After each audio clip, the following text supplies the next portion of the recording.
¿Ok? ¿Está bien así, Luis? Sí, ¿está todo bien? Sí, ya está transmitiendo. La profesora María Rita Ahí está, Otero. Paz, ahí está. ¿Pudo entrar? Sí, ahí está. Bueno, perfecto. Es profesora de Matemática y Física de la Facultad de Ciencias Exactas de la UNICEN. Además posee un magíster orientado a la Psicología de la Educación. Está doctorado en la Universidad de Burgos en la enseñanza de las ciencias y cuenta con un postdoctorado en la Universidad de París, junto al doctor Gerard Vergniaud y al doctor Georges-Louis Baron como responsable académico. Es investigadora principal de CONICET, profesora titular ordinaria con dedicación exclusiva, Departamento de Formación Docente, Facultad de Ciencias Exactas, UNICEN, directora del programa de posgrado de la enseñanza de las ciencias en la Facultad de Ciencias Exactas de la UNICEN, director del proyecto Enseñanza, Aprendizaje de la Matemática y de la Física, Dispositivos Didácticos, Conocimiento, Alumnos, Profesores y Conceptualización. CONICET y directora del proyecto Enseñanza de la Matemática y las Ciencias en la secundaria obligatoria y en la universidad, didáctica, formación de profesores y conceptualización. Actualmente, además, es vicedirectora del Núcleo de Investigación en Enseñanza de las Ciencias, Facultad de Ciencias Exactas, UNICEN. También desarrolló múltiples investigaciones enfocadas en la enseñanza de la matemática y de la física en la escuela secundaria, la formación de profesores, el aprendizaje y la conceptualización en matemática y en física, los problemas macro y microdidácticos en la perspectiva de la teoría antropológica de lo didáctico, entre otras. Vale destacar que ejerce como docente en los niveles universitario, terciario y posgrados, además de contar con una amplia trayectoria plasmada en más de 100 publicaciones con referato y participación como autora y coautora en 25 libros, congresos y seminarios a nivel nacional e internacional como expositora e invitada. Bueno, María Rita, es todo tuyo. Bueno, hola a Un gusto de todos. tenerte con nosotros, Rita. Muchas gracias. Muchísimas gracias a Luis y a la organización del Segundo Congreso de Enseñanza de la Física del Noroeste del Chubut, y por la oportunidad también digamos, Gerard Vergniaud falleció el 6 de junio de este año, y creo que Luis me invitó antes, así que esta es una oportunidad también para rendirle un homenaje a Gerard. Comparto con ustedes la última foto que le pude sacar en el 2019, cuando él sabía que estaba enfermo, no es de ahora, luchó mucho, pero esto que está acá es la preparación de Gerard, el esfuerzo por dejar un lugar con toda su obra, pero dirigió más de 80 tesis, así que imagínense, de dejar lo que él consideraba más selecto de su obra. Y cuando uno anda por ahí, realmente se da cuenta el trabajo que se tomó para elegir las cosas, ¿no?, que quería dejar. Así que bueno, tienen ahí el link, es un sitio que está muy interesante. También quiero mencionarles dos ideas que van a nortear lo que vamos a tratar de decir acá, que es que el pensamiento es oportunista y que el pensamiento hace fuego con cualquier madera. Gerard era un investigador del Centro Internacional de Epistemología, del Centro Nacional para la Investigación Científica de Francia. Fue director, fue integrante del Consejo de Administración, fue doctor honoris causa por la Academia de Ciencias Psicológicas de Rusia. Él tenía una estrecha relación con la hija de Vygotsky.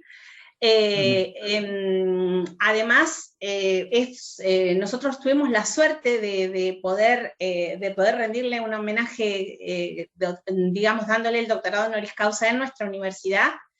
Se lo considera el fundador de las didácticas de las disciplinas en Francia, se lo considera uno de los padres de la didáctica de las matemáticas, junto con Brousseau, y de la didáctica profesional. Y publicó en ruso, en alemán, en un montón, en inglés, por supuesto, en francés, en español, en portugués. Y un costado súper interesante de Gerard es su militancia, su afiliación desde muy joven al Partido Comunista Francés, y su trabajo como sindicalista. Fue una lucha muy grande que dio como sindicalista para que se reconocieran los derechos de los investigadores, los derechos laborales de los investigadores del CNRS. Asimismo, bueno, yo conocí a Gerard Vergniaud en el año 2006, discutiendo con él sobre la compra del caballo, y luego tuve la suerte de que recibir su ayuda para poder hacer mi postdoctorado en la Sorbonne, en Paris 5, y hacer también al mismo tiempo trabajar con él con la cotutela de Georges-Louis Barrault. Me está jorobando para presentarles eso, quería sacar la pantalla.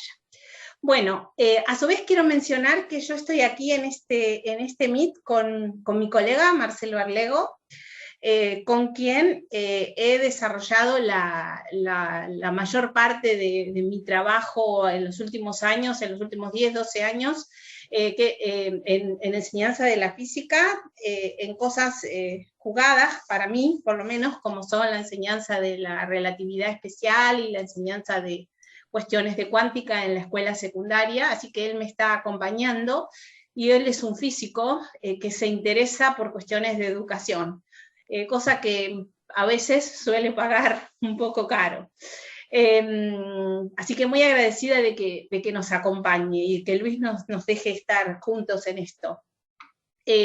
Bueno, los aportes de Vergniaud a la psicología y fundamentalmente a la didáctica tienen que ver con que se trata, la TCC es una teoría pragmática del desarrollo, que se ocupa de la conceptualización de lo real como un motor del desarrollo. Vergniaud abandona decididamente la tesis piagetiana de generalidad de dominio y esta idea piagetiana de que con la lógica se podían describir las distintas etapas del desarrollo. Como anécdota, en el homenaje que le hicimos hace poquito, porque por la pandemia no se pudo en su momento con los hijos, se recordaba que Vergniaud siempre decía que Piaget nunca había entendido bien su tesis.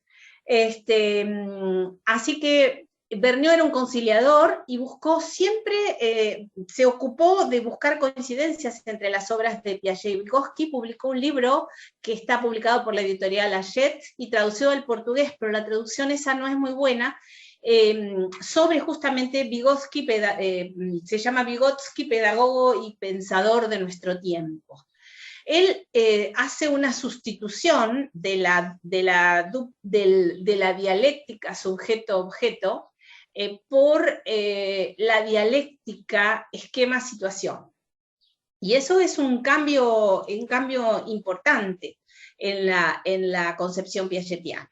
Él desarrolla mucho la idea de esquema, la idea de conceptualización, la distingue de la simbolización, analiza mucho el papel del lenguaje y de la representación y de la conciencia, de ambos, ¿no? La conciencia era una preocupación vygotskiana y piagetiana, y es, a mi juicio, el único teórico que hay sobre la noción de competencia, porque la noción de competencia, el único teórico que tiene una teoría sobre la competencia, ¿no? A diferencia de todas estas pruebas estandarizadas que pretenden medir la competencia, lo cual claramente no es posible, pero bueno, motorizadas por la OCDE y que han irrumpido en nuestra Latinoamérica también, que son más bien, tienen una concepción más bien behaviorista que constructivista. Vergniaud va a recrear entonces con la idea de invariante operatorio y dando más definiciones de esquema, la noción que Piaget ya había tomado de Kant, que es una noción central. Y dentro de su pragmatismo, entendemos por pragmatismo el hecho de que no es la verdad lo que nos interesa, sino en realidad más bien que uno no decide por la verdad, sino que decide por la funcionalidad del conocimiento. O sea, las acciones, el resultado de la acción es lo que determina las decisiones que uno va a tomar para continuar conociendo. Vergniaud, a diferencia de Piaget, que digamos no se ocupó del conocimiento adulto, y que en realidad llegó hasta ese libro maravilloso que escribe Piaget con Inelder, de la lógica del niño a la lógica del adolescente, pero en realidad ahí hay un gran trabajo de Inelder en la última parte, ¿no? También del adolescente.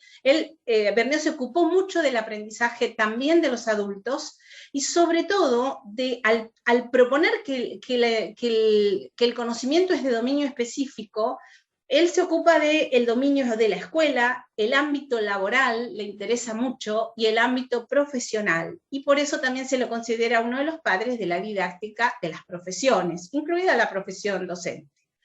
La idea es entonces que para conocer en un dominio dado, hay que desarrollar procesos de conceptualización que son propios de ese dominio, y que ese dominio, cada dominio se caracteriza por una forma de actividad, una forma de hacer que les específica.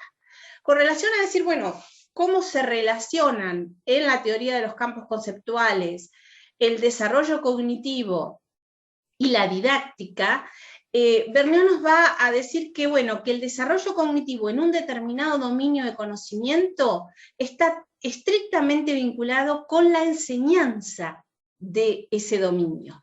Esto es, obviamente, algo de raíz profundamente vygotsquiana. Entonces, para Vernet, la didáctica es el estudio de los procesos de transmisión o de comunicación, podríamos decir, de los conocimientos. Pero no solo eso, algunas posiciones o algunas definiciones de didáctica pretenden, incluso de la escuela francesa, se ocupan solo del aspecto de la enseñanza. Vernet dice, no, yo además quiero interesarme por el aprendizaje del conocimiento, y sobre todo hacerlo teniendo en cuenta los contenidos específicos, o sea, el conocimiento de dominio específico. Él genera una idea una idea teórica, lógicamente, para dar cuenta del vasto campo de experiencias de la persona humana. Entonces, él nos va a decir, bueno, yo necesito, ¿cómo doy cuenta del campo de experiencias de la persona humana? Entonces, creo la noción de campo conceptual. Entonces, un campo conceptual va a ser algo que un sujeto va a ir dominando progresivamente en un periodo de tiempo realmente muy largo, a través de la experiencia y del aprendizaje. No nos confundamos, la experiencia es fundamental en esta teoría, y eso no significa, por supuesto, que Vernet tenga ni un milímetro, ni un rasgo de behaviorismo o de empirismo. Por campo conceptual, él va a entender un conjunto informal, o sea, el campo conceptual no está alambrado, no tiene un perímetro preciso, un conjunto diverso de problemas, de situaciones, de conceptos, de relaciones, de estructuras y de operaciones de pensamiento que están imbricadas, conectadas unas con otras, a través del propio proceso de gestación, ¿no?, del conocimiento. Entonces, en un campo conceptual vamos a tener un conjunto de problemas que van a convocar a ciertos conceptos y a ciertos tipos de representación y a ciertos tipos de actividad o de formas de hacer muy relacionados.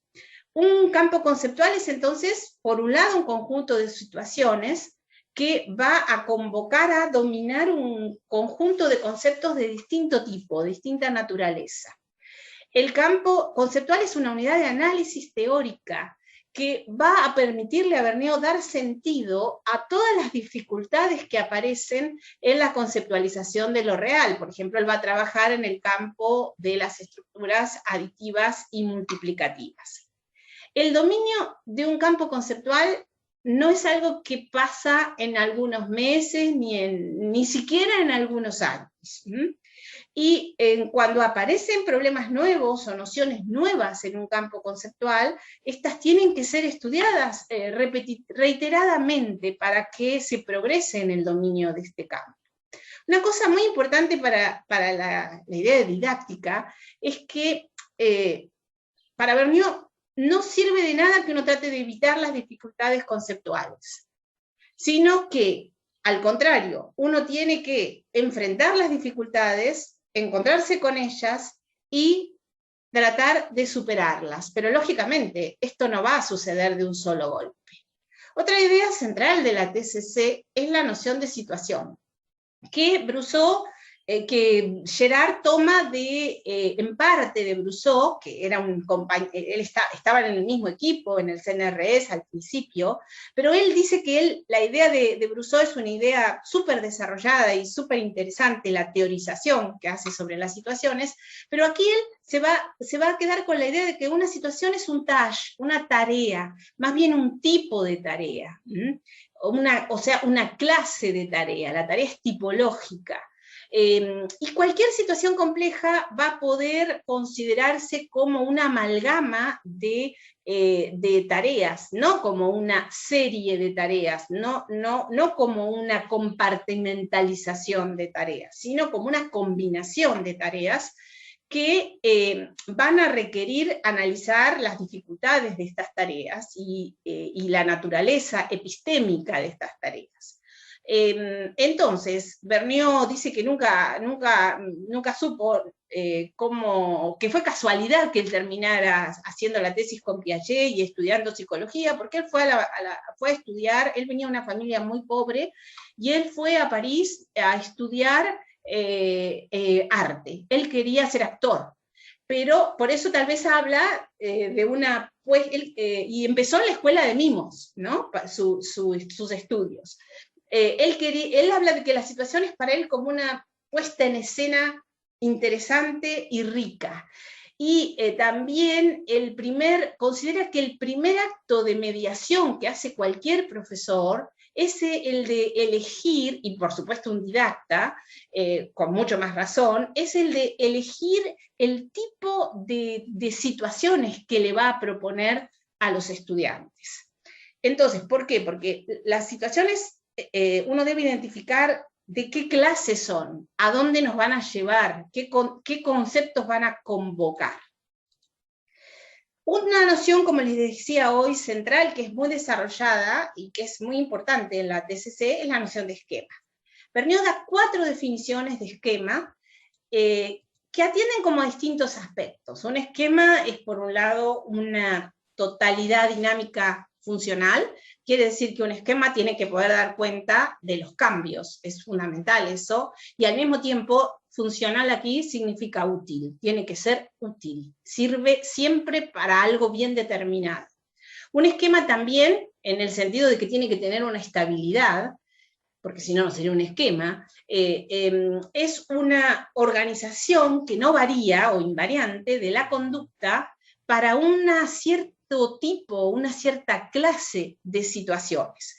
Pero acá es importante reconocer o entender que lo que va a cambiar no es que la conducta en situación no cambia cuando uno usa el mismo esquema, lo que no cambia es la manera en que está organizada la actividad o la conducta, ¿no? También dice que es una función, en el sentido funcional, o sea, una dependencia entre un espacio que va a tomar las variables de entrada en un espacio muy grande de valores, y los va a elegir, se va a quedar con pocos, y va a producir una salida en otro espacio, también con n' valores, muy grande también. Aquí entonces reconocemos la noción de relación de la función, pero también otra vez la idea de utilidad. Y finalmente, lo que más nos sirve como investigadores es usar la idea de esquema en las partes, podríamos decir, en los componentes del esquema.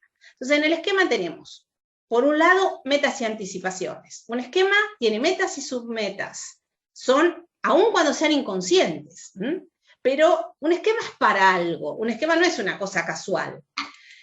Asimismo, un esquema tiene reglas para actuar, que pueden asumir el tipo lógico del tipo si A, entonces B, y si B hay, entonces B, y B, entonces no sé qué, una cadena de reglas, pero en realidad son reglas de acción, no son reglas lógicas. Un esquema tiene que permitir, además, generar nuevo conocimiento, o sea que dentro de un esquema tiene que haber inferencias. Y finalmente, un esquema tiene que permitirnos hacer lo que los franceses dicen agir en situation, que significa actuar en una situación. Un esquema, como corresponde a una teoría pragmática, tiene que permitirnos actuar. Y para eso, entonces, necesitamos conceptos en acto y teoremas en acto. Esta es la parte más pragmática, quizás, del esquema. Ahora vamos a ver un poquito más. Ahora, Vergniaud se pregunta, bueno, pero ¿a qué nos adaptamos? ¿Quién se adapta y a qué? ¿Y qué es lo que en realidad se adapta? Y la respuesta que se da es, bueno, en realidad es el individuo, es la persona humana la que se adapta a las situaciones, pero en realidad son los esquemas que se desarrollan en la actividad, los esquemas que organizan la actividad, lo que va a cambiar si uno tiene que adaptar un esquema a una situación nueva. Entonces, la relación entonces no es entre un sujeto y un objeto, como proponía Piaget, sino que aceptando que el conocimiento es adaptación, básicamente, entonces la relación es entre situaciones y esquemas. Y acá también es importante la noción de esquema porque permite dar cuenta de la conceptualización en el corto plazo, que significa que yo encuentro una situación desconocida para mí, o que no había tenido, frente a la que no había estado nunca, y entonces yo reacciono a esa situación, actúo en base a los esquemas que tengo, y desarrollo un cierto tipo de actividad contingente, digamos. Y también, a medida que yo desarrollo mis esquemas, esto es a largo plazo, voy a poder, haciendo evolucionar ciertos esquemas, por ejemplo, el esquema para adicionar velocidades, como vamos a ver en un ratito, vamos a poder hacer evolucionar ciertos esquemas, pero ¿cuándo? A largo plazo, no de manera inmediata. Y el esquema, entonces, es un constructo teórico súper útil porque da cuenta de estos dos aspectos de la conceptualización. Pero para que un esquema se desarrolle, hay que enfrentar al sujeto a una variedad de situaciones tipológicas, insisto en esto, durante mucho tiempo. Otra cosa que define el pragmatismo entonces de la TCC tiene que ver con que Vergniaud considera que el conocimiento reviste dos formas. Una forma que va a llamar operatoria, que es la que nos va a permitir actuar en situación, y otra que va a llamar predicativa, que es la que va a generar que podamos enunciar las relaciones entre los objetos. Por supuesto que para que esto pase y nosotros podamos terminar enunciando relaciones entre objetos, la enseñanza va a tener un papel central. Y la enunciación va a ser muy importante en el proceso de conceptualización, pero no es lo único, ¿sí? Las dificultades que los alumnos tienen para aprender física no se van a deber, se deben, en primer lugar, a que las situaciones físicas son complejas y se requieren operaciones de pensamiento complejas para tratar esas situaciones, y también a que la física utiliza un sistema notacional, matemático o no, ¿sí? O sistemas notacionales propios, como por ejemplo un diagrama de cuerpo libre, que es algo difícil de utilizar y de captar, aunque no se considere que es difícil. Para muchos profesores no consideran que eso es difícil. Vergniaud entonces va a decir, bueno, algunos profesores, algunos investigadores ponen las dificultades de las matemáticas y de la física y de las ciencias en el lenguaje. Pero incluso hablan del lenguaje matemático, del lenguaje físico, etc. Pero esto es un error. El lenguaje, las matemáticas no son un lenguaje. La física no es un lenguaje, no es una forma de hablar del mundo. La física, la matemática, la biología, la química son conocimientos. Y sin embargo, esta confusión es muy nociva desde el punto de vista didáctico, y persiste en muchos enseñantes, en muchos psicólogos y en ciertos científicos. Esta forma predicativa y operatoria no se desarrollan en continuidad, No es que viene una, después la otra, viene una y después la otra. No. Ni tampoco se desarrollan en simultáneos. Hay continuidades y rupturas entre el desarrollo de la forma predicativa y de la forma operatoria. Entonces, lo que hace a los esquemas, o lo que permite a los esquemas, nos permite actuar en situación, son los invariantes operatorios. De hecho, por ejemplo, en 2 o 3 lugares así, que parece medio oculto, pero es muy importante para pensar en investigar en la TCC, Vergniaud dice que en realidad uno no tiene que ir a identificar todos los componentes del esquema, que si uno logra, y bueno, es bastante heavy tratar de lograr eso, pero si uno logra identificar los invariantes operatorios, uno puede hacerse una idea bastante buena de cómo es el esquema. Entonces, acá tenemos 2 tipos de invariantes operatorios. El teorema en acto, que sería una afirmación, una proposición que admite un valor de verdad y que el sujeto considera que es verdadera en un momento dado o que es falsa. Por supuesto, no es un teorema científico. Y un concepto en acto que simplemente no es ni verdadero ni falso. Es, lógicamente hablando, es una función proposicional y es un predicado, un objeto que el sujeto considera pertinente o no pertinente, sirve o no sirve, funciona o no funciona. No hay, obviamente, no puede haber conceptos en acto si no forman parte de proposiciones, y sin conceptos en acto no se pueden formular proposiciones. Es interesante que para Vergniaud, a diferencia de Vygotsky, en donde clasifica los conceptos, o sea, está dispuesto a llamarle científicos solo a ciertos tipos de conceptos, para Vergniaud todo concepto científico y todo teorema científico alguna vez, por ejemplo, no sé, la adición de velocidades de Galileo, alguna vez fue un teorema en acto y un concepto en acto implícito en la cabeza de los representantes, digamos, de la mecánica clásica o de la física clásica, y se volvieron teoremas científicos. Esto pasa para Einstein, para Feynman, y para todos, ¿no? Para cualquiera.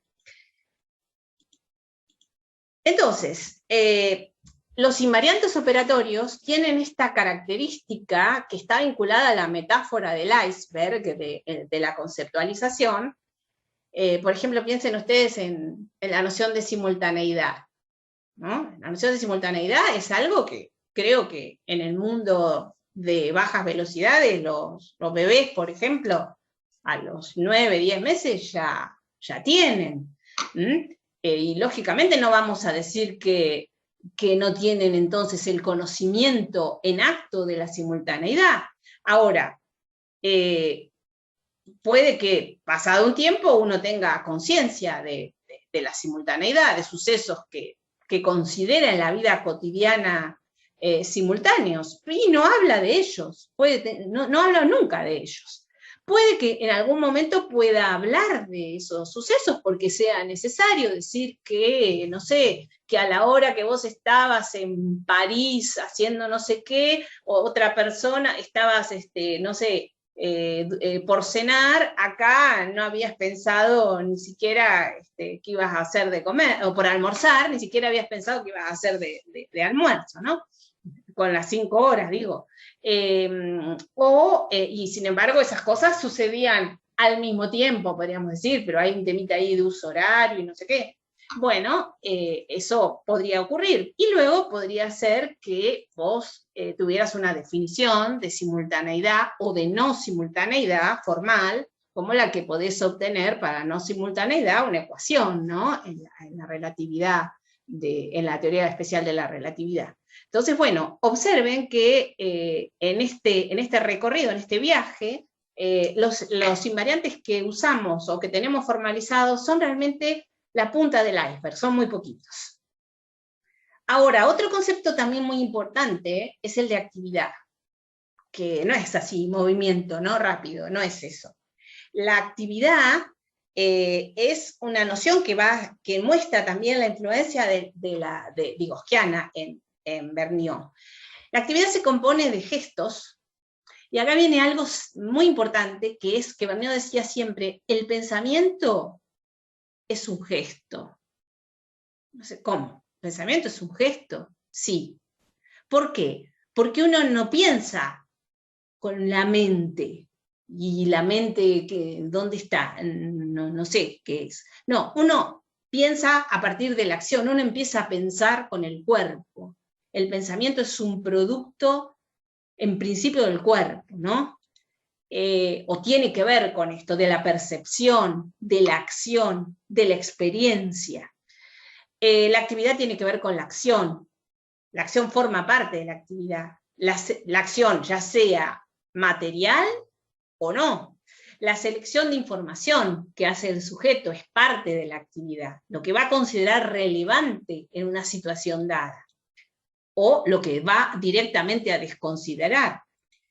Por supuesto, los invariantes operatorios que va a usar, las reglas que va a usar para actuar y cómo va a controlar la acción, o sea, cómo va a saber si está actuando bien o mal. Entonces, una cosa importante es que la actividad, otra vez aparece acá la metáfora del iceberg, y otra vez en una teoría pragmática, la noción de actividad tiene que tener un papel importante, ¿no? Por eso, como profesores, cuando estamos mirando lo que hacen los estudiantes, en realidad los buenos profesores toman nota de la actividad, de lo que está pasando en la clase, ¿no? Con una situación dada, con un problema. La actividad es mucho más que la conducta. La conducta es solamente la parte observable de la actividad. Y cuando uno analiza el comportamiento físico, cuando uno analiza un fenómeno físico y la acción frente a un fenómeno físico, uno tiene que examinar la actividad representacional que está por abajo de ese fenómeno.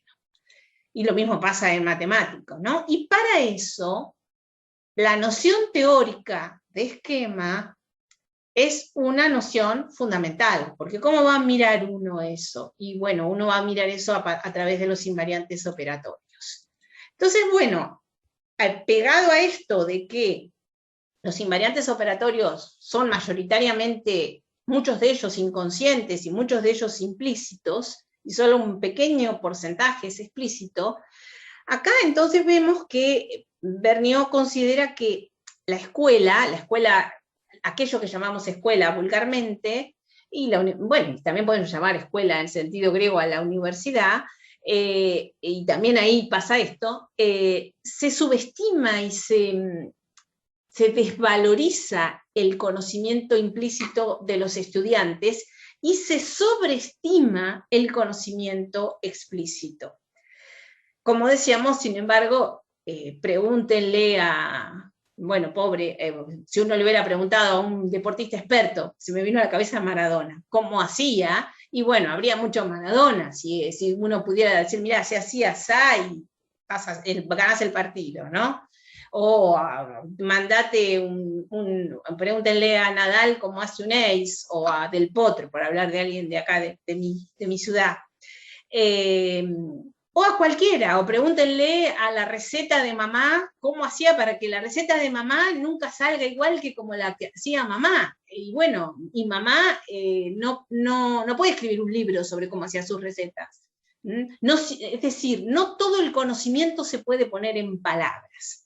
Hay un abismo, entonces, y mucho menos en fórmulas, ¿no? Hay un abismo entre la acción y la formalización de la acción. O sea, hacemos muchísimas cosas sin que seamos capaces de expresarlas. Piensen en su trabajo como profesores. Esto en el mundo del trabajo es fundamental. En cómo un albañil hace una pared, en cómo un electricista decide el cable que va o que no va, o un plomero, o un profesor decide tomar una acción en lugar de otra, y seguramente es eficiente con esa acción. Y ni sabe, no puede explicitar cómo lo hace. Entonces es normal que si esto pasa con nosotros, ¿cómo no va a pasar con los estudiantes, con los alumnos? Entonces no podemos pretender que nuestros alumnos estén siempre listos para, a ver, dígame la definición de tal cosa, señor o señorita, o Jorgito o Martita. Entonces es importante no confundir la forma predicativa con la conceptualización. Conceptualización y predicar no es lo mismo. Otra contribución muy grande de la teoría es la noción de concepto. Un concepto, para Vergniaud, es una terna formada por situaciones. Me gusta mucho, releyendo cosas que están en ese site que yo les decía, él dice, bueno, en todo campo conceptual, para construir un campo conceptual se necesitan buenas provocaciones. Entonces, se necesitan situaciones que provoquen. Se necesita un tipo de tarea. Las situaciones son lo que vamos a llamar la referencia de los conceptos. A su vez tenemos invariantes operatorios, que son parte de los esquemas, y que van a traer, en el triángulo de Frege, ¿no? Van a traer el significado. Sin invariantes operatorios, lo que hacemos con los conceptos es el significado que los conceptos tienen para nosotros. Y acá aparece otra vez esta idea de pragmatismo, ¿no? De una teoría pragmática de la construcción de conceptos. Y por otro lado, los sistemas de representación son signos que pueden ser, que son los llamados significantes, que pueden ser materiales o no, pueden ser lingüísticos o no. Y los animales humanos, o las personas humanas, tenemos la capacidad de crear sistemas de signos. Por ejemplo, vuelvo al diagrama de cuerpo libre, vuelvo a los diagramas de Feynman, vuelvo a, no sé, a la estructura de Lewis para representar las uniones químicas y tantas cosas, ¿no? que nos ayudan a simbolizar o a comunicar el conocimiento y que no son lenguajes, son solo sistemas de signos, no solo, son sistemas de signos. Conceptualizar es distinto que simbolizar, ¿eh? Entonces, conceptualizar es poder identificar los objetos del mundo, pongan mundo entre comillas, qué propiedades tienen, qué relaciones, cómo se transforman. La conceptualización proviene de la percepción o de la construcción, puede ser tanto individual como colectiva, por supuesto que tiene un origen social, histórico y también experiencial. Simbolizar entonces es usar esos signos, como dijimos hoy, sonoros, eso es una maravilla, ¿no? Los sonoros, lingüísticos, o no lingüísticos. La comunicación supone que uno comunica algo cuando si supone la existencia de significados y de conceptos, pero al revés, no, la proposición inversa no es verdadera. Y los sistemas, como decía, los sistemas de significantes y de significados, en general son compartidos por una comunidad, pero también pueden ser personales. Yo pienso otra vez en Feynman, pienso en Einstein, pienso en Newton, pienso al principio esas ideas, creo que solo las entendían, sus ideas originales, geniales, solo las entendían ellos solos. Luego, cuando la maquinaria transpositiva se puso en funcionamiento, se volvieron sociales. Otra noción muy importante en la teoría de Vergniaud es la noción de representación. Y él considera que la representación tiene que ver con 4 aspectos. Un aspecto que es la conciencia y el flujo de la conciencia, es lo que los neuros llamarían, los neurocientíficos, llamarían hoy modo de funcionamiento por defecto, ¿no? Esto de que permanentemente se nos vienen a la cabeza, ya sea en la vigilia o en el sueño, imágenes, palabras, ideas, sensaciones, sentimientos, percepciones, etc. Asimismo, los signos y los símbolos, ya sea que los internalicemos o que los creemos, son también, tienen que ver con el sentido de la representación. Ahora, un asunto muy importante y muy habitualmente confundido es que ni la numeración, ni la notación del álgebra no son en sí mismos conceptos matemáticos, ni mucho menos físicos, por más que es habitual que veamos que la matemática se enseñe como, perdón, que la física se enseñe a veces como matemática e incluso como meras expresiones, ¿no? La notación musical, dice Vergniaud, puesta en un pentagrama, no es la música. Pero claro, ¿qué sería de una orquesta sinfónica interpretando ciertas obras si no tuvieran pentagrama? Nadie niega la importancia de la notación. El lenguaje no es lo mismo que el pensamiento, pero, de nuevo, ¿qué sería de las personas humanas y del pensamiento sin lenguaje? Y digo esto porque las personas no humanas, podríamos decirlo, hay animales que piensan, o sea, hay pensamiento también animal, por eso digo eso. Finalmente, otro sentido de la representación tiene que ver con que somos capaces de crear un sistema de conceptos, y usamos ese sistema de conceptos para darle al mundo, para aprender el mundo, ¿no? Entonces la representación también comprende al sistema de conceptos. Vergniaud entiende los conceptos en sentido amplio. No piensa que un concepto es una idea cerrada, bien definida, bien formalizada. Eso no es para Vergniaud, o en este contexto, un concepto. Y finalmente, los esquemas son un tipo de representación que, por supuesto, es fundamental en la organización de la actividad. Acá voy más rápido. Finalmente, entonces, va a haber una estrecha relación entre conciencia y actividad, pero no son cosas homologables. También esto, Piaget se ocupó mucho de la conciencia y de la toma de conciencia, y ni que decir Vygotsky. La conciencia acompaña solo parcialmente a la actividad en situación. O sea, uno hace muchas cosas, otra vez, uno hace muchas cosas en una situación de las cuales no es consciente. Sería deseable que quizás que uno pudiera ser más consciente de todo lo que hace, pero no es así. La conciencia solo contiene una pequeña parte de cómo funcionamos en una situación, y los conceptos que ponemos en juego en una cierta actividad tienen que ver con cómo es la situación, qué metas tiene el sujeto y qué restricciones tiene también. Y esas restricciones también tienen que ver con la conciencia, porque pueden ser reales o pueden ser imaginarias, y uno no puede imaginar si en algún momento no tuvo una aprehensión consciente.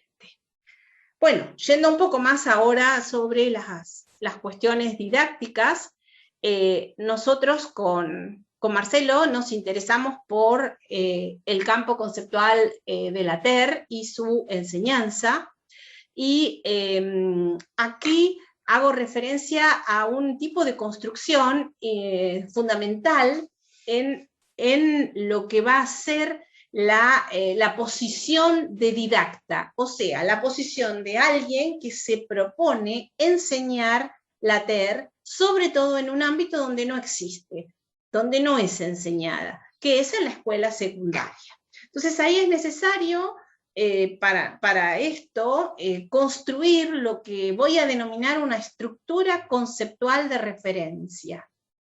Es decir, cómo nosotros, tomando distancia del saber académico y de la escuela, en este caso es fácil tomar distancia de la escuela, bueno, no tanto, porque necesitamos de ciertas nociones clásicas que tampoco están en la escuela, o que se enseñan de una manera que no nos sirve en la escuela, pero tenemos que tomar distancia de esas dos instituciones para pensar cómo enseñar en ellas. Estoy hablando en la posición didacta, no en la posición profesora.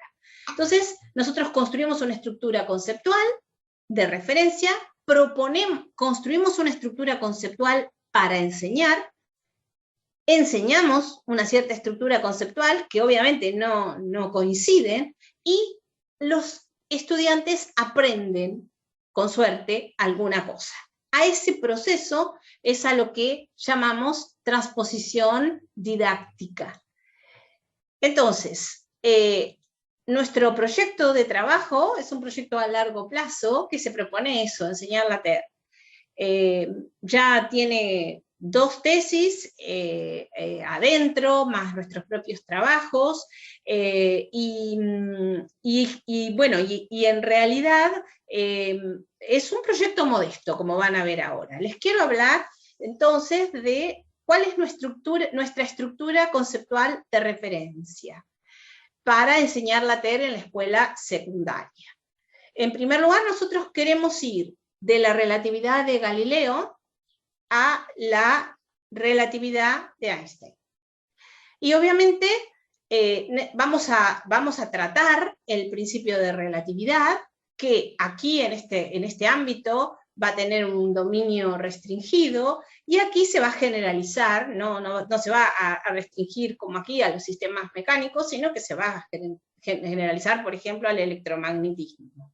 Y con relación a la adición de velocidades galileanas, bueno, va a funcionar a velocidades mucho menores que c, pero no va a funcionar claramente en el ámbito relativista. Y nosotros pensamos que, a diferencia de que si ustedes miran los libros, esto no se plantea así, por eso esta es nuestra estructura conceptual de referencia, nosotros vamos a poner en el corazón de nuestra secuencia y de nuestra propuesta a la noción de simultaneidad o de pérdida de la simultaneidad también, y claro, la simultaneidad en este contexto es absoluta y aquí es relativa, pero eso nos va a permitir cuestionar el carácter absoluto del tiempo y del espacio.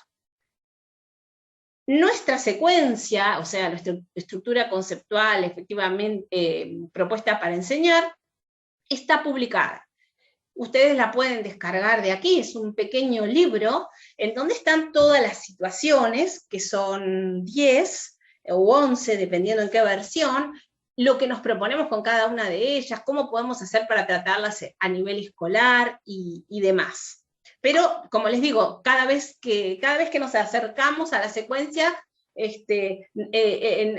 la secuencia retrocede en el sentido de que le cambiamos cosas y entonces se modifica, ¿no? Tiene 3 partes. Una primera parte que se ocupa de la descripción del movimiento y de la velocidad relativa, y de la inercia y la relatividad de Galileo. Una segunda parte en la que con 2 situaciones vamos a tratar de hacer esa transición, y vamos a abordar la simultaneidad y la no simultaneidad, y una tercera parte que va a ingresar en los aspectos básicos de la relatividad de Einstein, solo en la dilatación del tiempo, la contracción de la longitud, y una especie de síntesis en donde aplicamos la transformación de velocidades de Lorentz. Ahora voy a tratar de que se quede claro de por qué.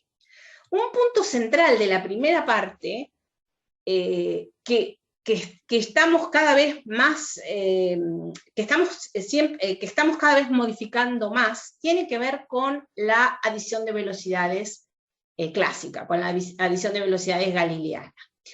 Y con el hecho de que aquí aparece bien claro, a mi modo de ver, que en la adición de velocidades uno lo que tiene es un sistema, 3 sistemas, ¿verdad? Y en general uno sabe la velocidad de un objeto en un sistema y la velocidad de un sistema respecto del otro, y se pregunta cuál es la velocidad del objeto en el otro sistema. Es como una especie, Marcelo dice, es como, acá estamos pensando como una especie de superobservador que tiene información, ¿no?, de 2 de los sistemas, y de la velocidad del objeto en uno de los sistemas, y de la velocidad con que un sistema se mueve con respecto al otro.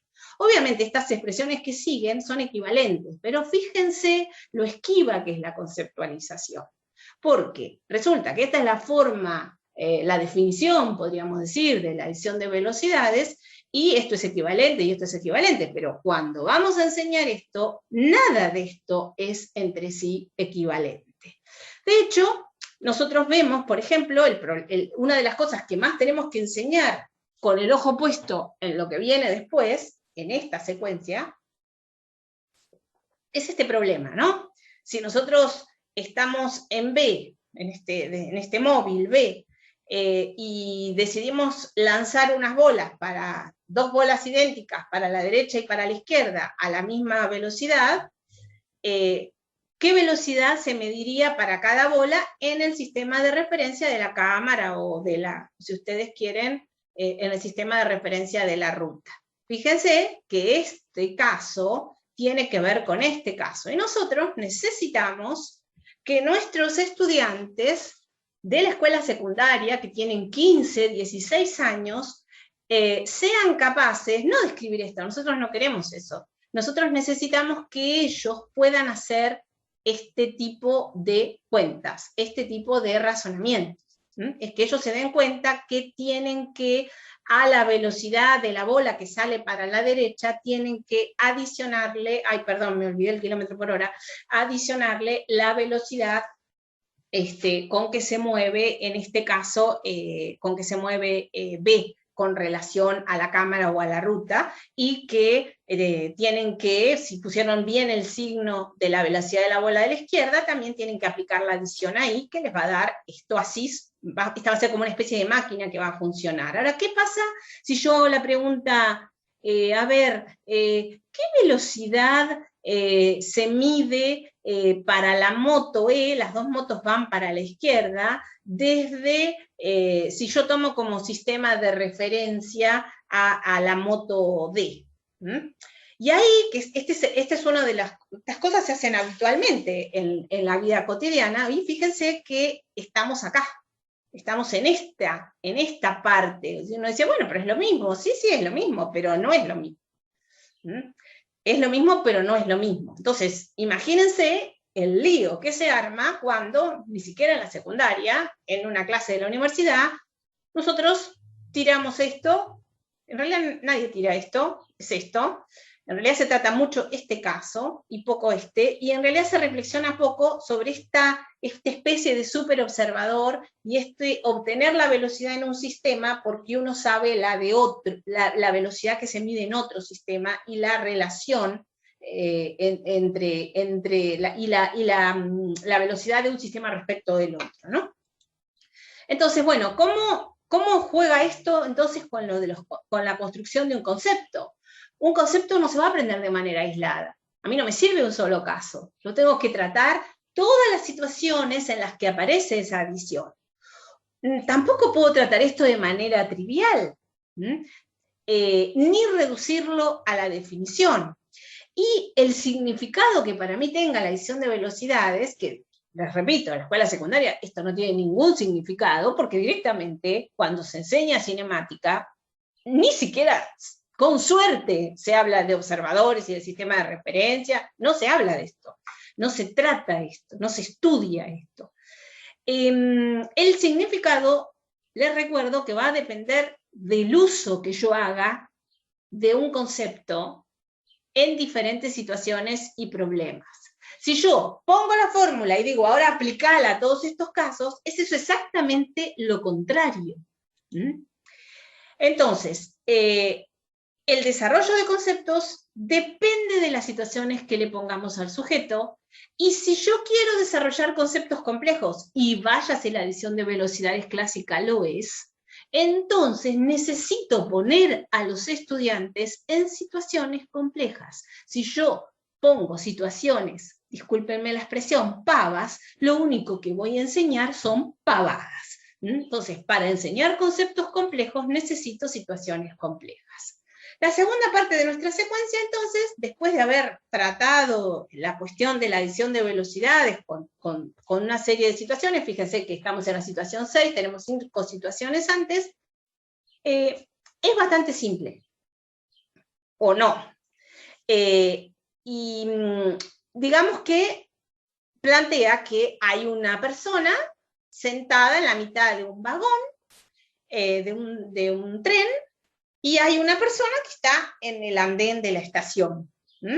Y el tren pasa por la estación, lógicamente, en un cierto sentido, y la persona que está dentro del tren, en el medio, tiene una pistola que es capaz de tirar proyectiles a ambos lados, a la misma velocidad y simultáneamente.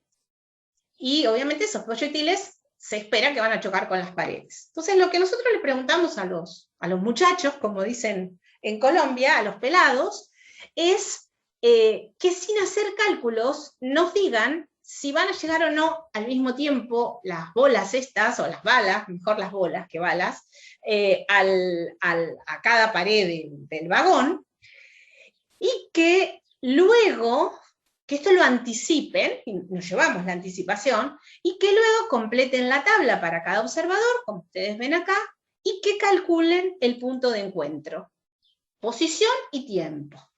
Y obviamente eso, acá los estudiantes, para hacer esto bien, tienen que usar el primer postulado de la relatividad. Así que nuestro desafío pasa por que los estudiantes logren darse cuenta que para el que está dentro del vagón, la velocidad del vagón para él vale 0, y que para el que está fuera del vagón, obviamente tiene que adicionar bien las velocidades, ¿no? de una y otra bola, y hacer el planteo. Y lo que va a obtenerse, si ellos lo hicieran bien, es que en este sistema las bolas llegan para un observador o para el otro al mismo tiempo a las paredes del tren, y que los sucesos son simultáneos.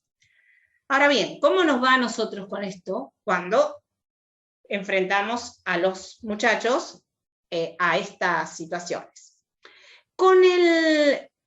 Habiendo hecho las situaciones previas de la primera parte de la secuencia, y habiendo hecho un gran esfuerzo porque los estudiantes conceptualicen el primer postulado, entonces mayoritariamente es un número, por ejemplo, sobre 128 estudiantes, que corresponden a 4 cursos, ¿no? Por supuesto, entre 15 y 16 años, 118 nos dicen, mira, llegan juntos, para el de adentro del vagón llegan juntos. Ahora, fíjense qué pasa cuando tenemos que pensar en el que está afuera. Esto son anticipaciones, ¿no? ¿Qué va a pasar? Y ellos dicen que va a pasar. Bueno, entonces para el que está afuera, ya la cosa se pone más heavy, porque los muchachos dicen, bueno, mirá, las balas llegan en tiempos diferentes, y ustedes ven que 2/3 más o menos dicen que las balas llegan en tiempos diferentes a las paredes del vagón, visto por la persona que está en el andén. Y acá estamos genial, esto sí que es genial, ¿no? Porque estamos creando la no simultaneidad adentro de la relatividad clásica. Chapó por los invariantes operatorios, por el oportunismo de la conceptualización, y porque el pensamiento hace fuego con cualquier madera. Bueno, acá los estudiantes tienen al principio, antes de que se junten para discutir, el problema de, por ejemplo, algunos dicen, no, lo que pasa es que si yo soy la bala que va para la izquierda, la pared se me viene encima. Claro, es que ellos están mirando desde afuera como si estuvieran adentro, ¿sí? Ustedes imagínense el tipo de provocación que hay acá y las dificultades que esto tiene. Para colmo, los estudiantes, basados en ese caso de las motos que yo les decía hoy, ellos tienen un teorema en acto muy instalado, que es el siguiente.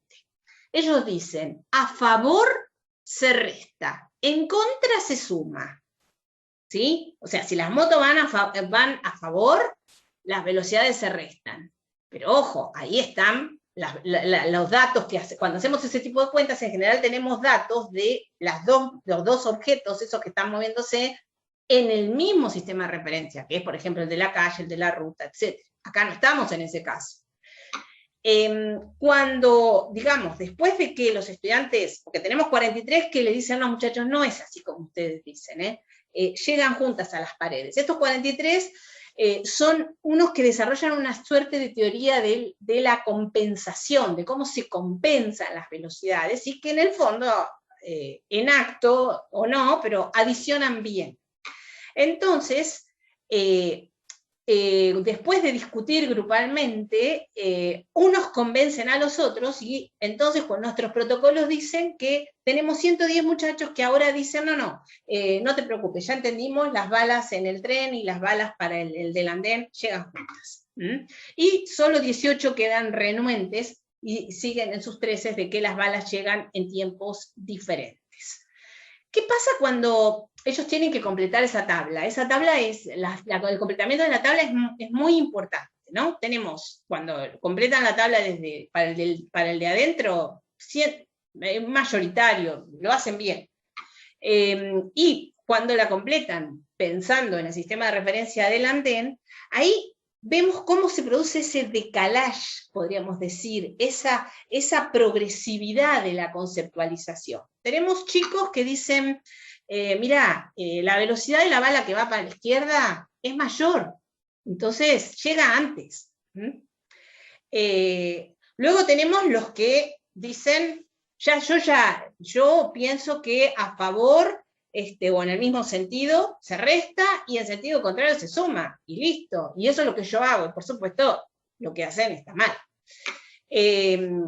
Luego tenemos unos chicos que dicen, no, mira, para la derecha yo te lo hago, yo para el lado derecho yo te lo hago bien. Para el lado derecho en este caso sería para el lado que van a favor, ¿no?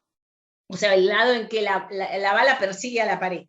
Entonces, ¿qué hacen ellos? Suman, o sea, ya abandonaron parcialmente esto, suman, y lo que hacen para la izquierda es colocar el mismo número con signo contrario. Entonces ahí se equivocan.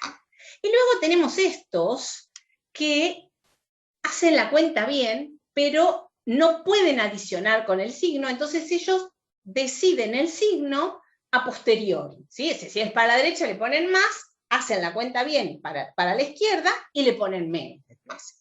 Y tenemos 31 perlas que hacen adición de velocidades.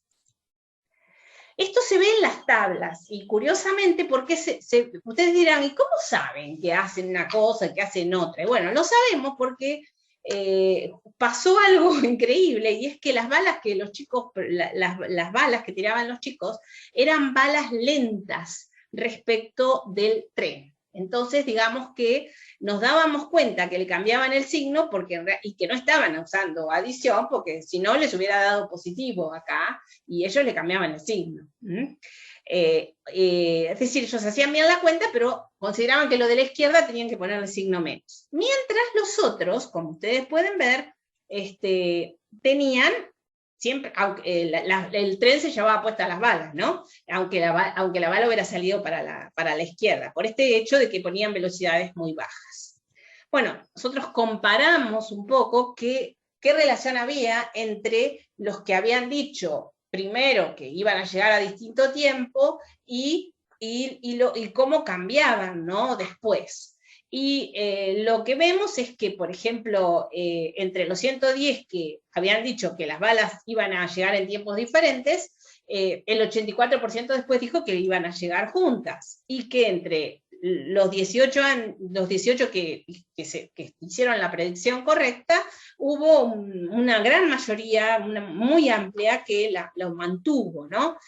Y estas expresiones pues, y todos los protocolos que tenemos nos muestran que la discusión grupal perturba el sistema de los estudiantes, y por lo menos transitoriamente les hace cambiar sus ideas y cómo están dispuestos a hacer la adición de velocidades. En la situación 7 nosotros planteamos lo mismo, pero pedimos lo mismo, planteamos lo mismo. ¿Pero cuál es la diferencia? La diferencia es que la pistola tira haces de luz, y que la situación nos va a llevar a que los estudiantes tengan que usar los dos postulados juntos.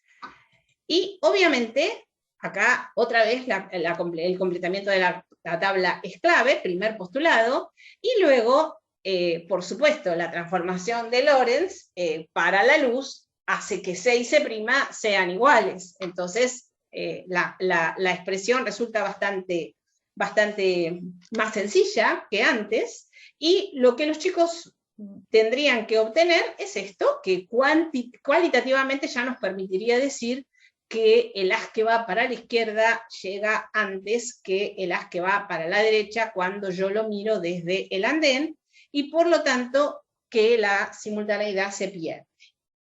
Acá, digamos, si nosotros miramos los resultados, cuando preguntamos en el vagón, ustedes ven, es mayoritario, llegan igual. El lío se arma otra vez cuando preguntamos qué pasa visto desde el andén.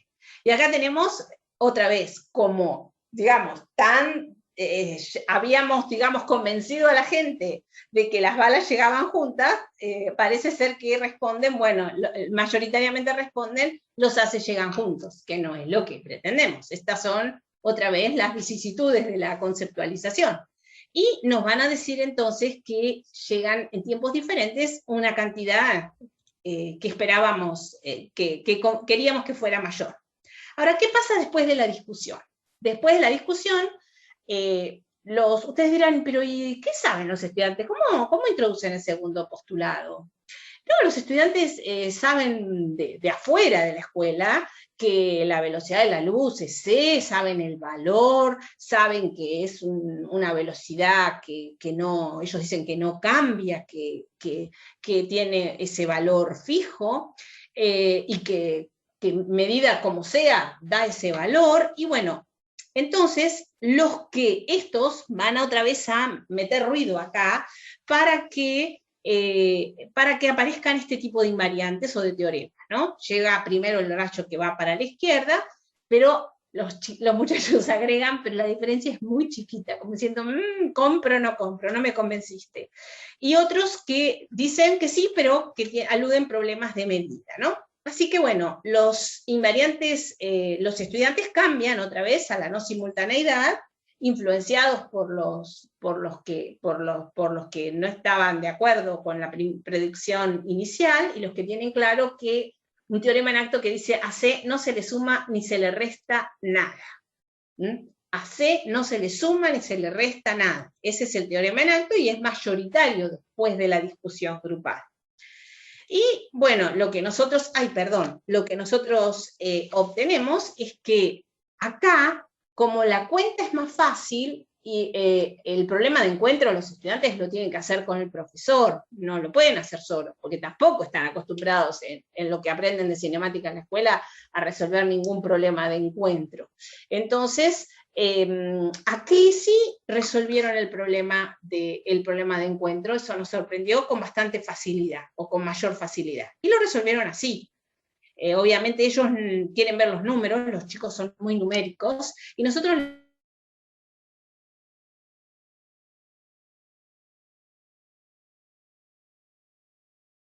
decidimos lo de lugar y nada, pero para ellos esa diferencia les permite aceptar que, que hay un tiempo menor en la bola que sale para atrás.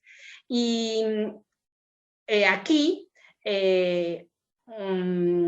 muestro algo que dice hay muchos dibujos de este tipo, pero uno de los chicos dice, conclusión, para el de adentro llegan igual tiempo y para el de afuera diferente, según los cálculos matemáticos que nos permite demostrar lo dicho. Y bueno, y hace este dibujo y dice velocidad vista desde afuera, lado positivo, y bueno, se sorprende mucho del andén, dice, llegan a diferente acá, vista de afuera del lado izquierdo. Bueno, para finalizar entonces,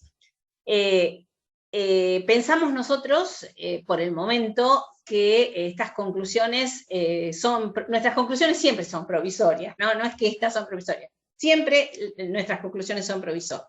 La relatividad de la simultaneidad es una vía apropiada para ingresar a la TER en la escuela secundaria, porque cuestiona el carácter absoluto del tiempo y del espacio indirectamente. La relevancia de los invariantes operatorios en lo que los estudiantes se van a fijar y cómo van a cambiar y demás es central, ¿no? Y en las inferencias que van a realizar, esto nos muestra que la teoría realmente funciona. Los estudiantes logran en acto usar la adición de velocidades, y esto nos lleva a decir que en la escuela secundaria, si nosotros queremos enseñar relatividad especial, tenemos que enseñar la adición de velocidades, porque ningún conocimiento se construye en el aire. Los conocimientos, como dice Berneau, se construyen por provocaciones. Entonces, ¿cómo va a ser posible que yo sea provocado sobre no adicionar si nunca adicioné? Entonces, para abandonar la adición, en el caso de C, es necesario que tome conciencia primero de la adición clásica. Y por otro lado, consideramos que la situación 6, que es una situación que digamos que abandona por completo para la pérdida de la simultaneidad el famoso tren de Einstein, al que consideramos realmente muy complicado, y que es exactamente al revés, aunque evidentemente el problema es reversible, sí, lo sabemos, pero consideramos que es mucho mejor así, es mucho más comprensible para los estudiantes. La situación 6, combinada con la 7, entonces hace entender que es imposible cualquier tipo de compensación para la luz, y que no se trata de un problema de medición, sino que se trata de que el haz que va para atrás recorre una distancia menor que el haz que va para adelante hasta llegar a la pared. Finalmente, decirles que al final, en la etapa 3, por supuesto que tratamos las bolas de la situación 6 como bolas relativistas, porque aplicamos la transformación de Lorentz y logramos un resultado general, o es el resultado, el conocido resultado, ¿no?, de cómo es de la fórmula de la pérdida de la simultaneidad, que obviamente no depende de si uno la hace con balas o si uno la hace con luz.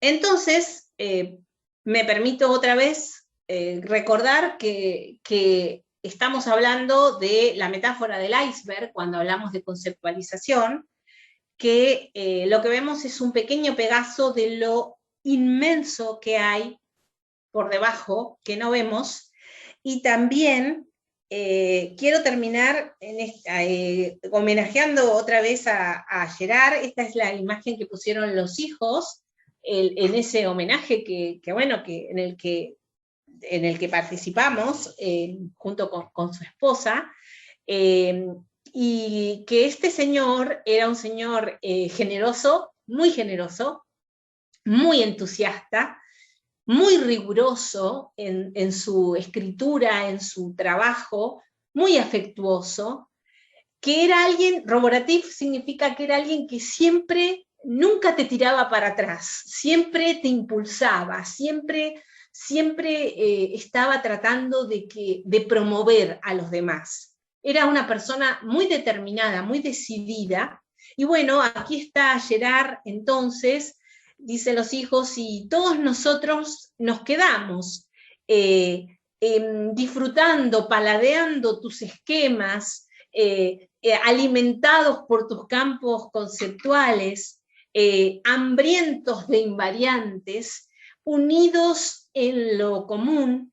Y esto es, perdonen, pero esto es una foto que sacamos de internet, deseosos de proseguir tu obra, y un poco este es el mensaje, ojalá todos podamos difundir la obra. Yo sé que en el profesorado de ustedes estudian la TCC, y así que bueno, que sigamos difundiendo la TCC, y ojalá incluso podamos humildemente realizarle algún tipo de contribución, ¿quién dice, no? Así que bueno, muchísimas gracias por haberme escuchado.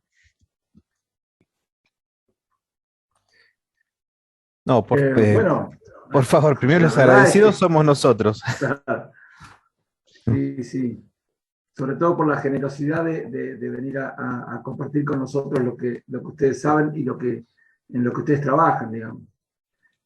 Para nosotros es muy importante, y la verdad que se lo agradecemos. No tenemos manera de agradecerlo más que con palabras, pero la verdad es que estamos muy contentos y muy orgullosos de tenerlos acá.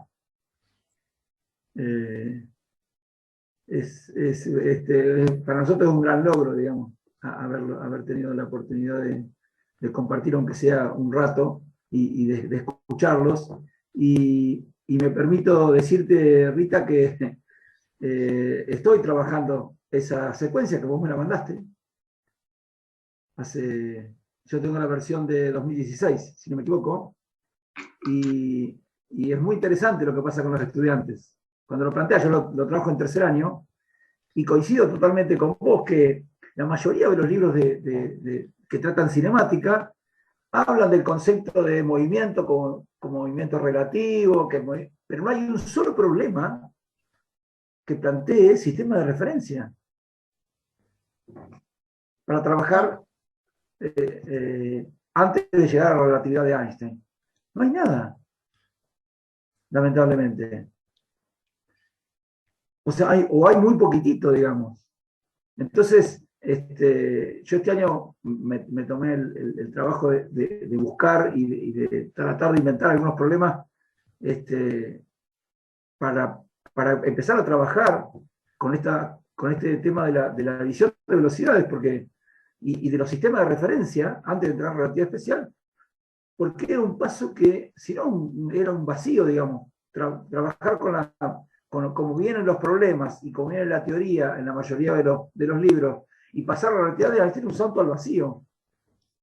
Pero con el esquema que ustedes preparan, obviamente que no. Yo lo que hice fue adicionar algunas cosas porque bueno, siempre uno le pone la impronta, aunque no no sea lo más adecuado del mundo, pero bueno. Los estudiantes se entusiasmaron muchísimo con los problemas. Yo cuando pusiste esa foto recién de las motos en el que tengo yo, tiene un colectivo y dos autos. A los pibes les entusiasma mucho, se discute, es una muy buena discusión en el aula, esto de que quién tiene la razón cuando le pasan los mensajes de WhatsApp. La verdad que es muy, muy interesante la propuesta. Esa la cambiamos, porque la cambiamos, Luis, a esa. Sí, sí. Porque no nos convencía el tema de los mensajes y demás, por más que funcionaba bien, pero bueno, puede que a vos te funcione, ¿no? Pero nosotros la cambiamos porque nos dimos cuenta que le dábamos poca importancia al caso, lo que Marcelo llama el caso jabalina, ¿no? Él dice, él lo llama el caso jabalina, es decir, ¿qué pasa cuando desde la platea un tipo va a lanzar una jabalina y yo y empieza a correr y después la tira, ¿no? Y bueno, sí. ¿Qué velocidad tiene, digamos, cómo calculamos la velocidad de la jabalina? Respecto del sistema de la platea, ¿no? Que sería nuestro andén.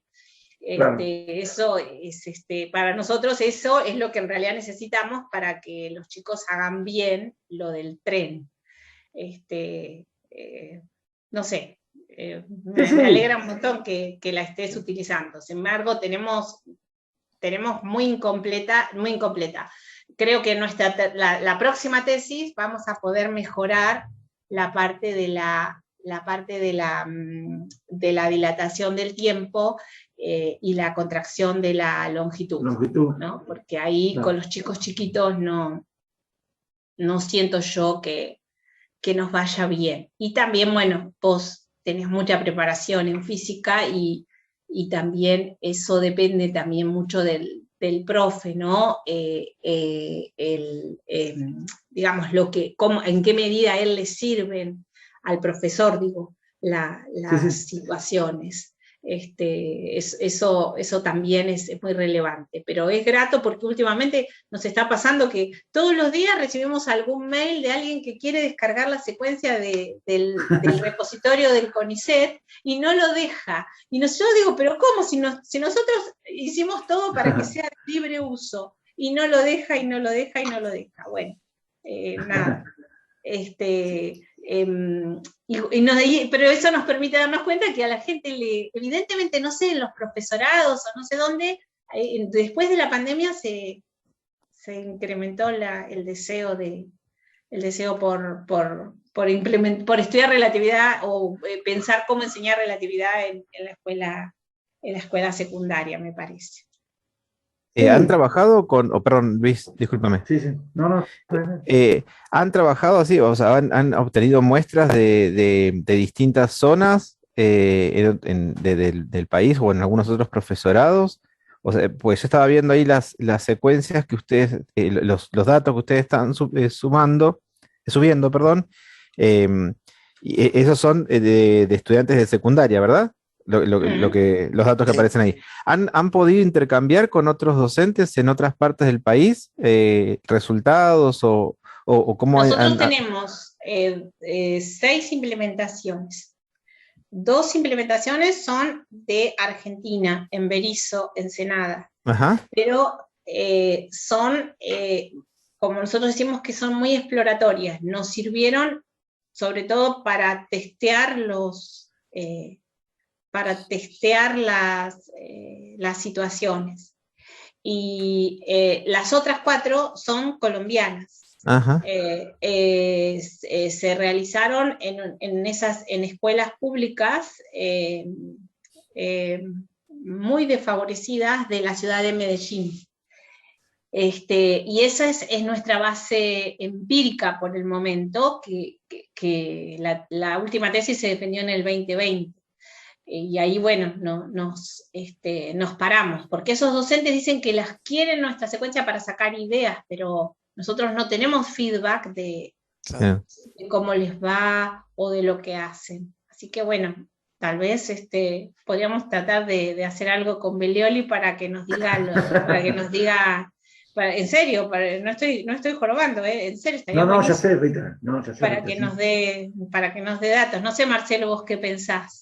Sí, lo mismo, obviamente. Estaría buenísimo poder replicarla, digamos, eso que está diciendo Leonardo, que pregunta, poder replicarla, digamos, más masivamente, obviamente, porque aparte ese es el insumo para poder mejorarla, para poder ampliarla, para poder cambiarla. Eso que decía Rita de la jabalina es algo que viéndolo a posteriori resulta obvio que teníamos que poner una situación así, porque ese es básicamente lo que tenemos en digamos, lo que necesitamos para la situación 6 y 7. Y en la primera implementación, digamos, en la primera versión, eso no está. Y cosas que seguramente van a pasar más adelante, ¿no? Para lo que es, sobre todo, el trabajo que viene para la parte de dilatación del tiempo, que es una parte que nosotros creemos que funciona bastante bien, digamos, pero bueno, de ahí en adelante, ¿no? Contracción de longitudes, por ejemplo, y ni hablar de toda la cuestión de la dinámica, ¿no?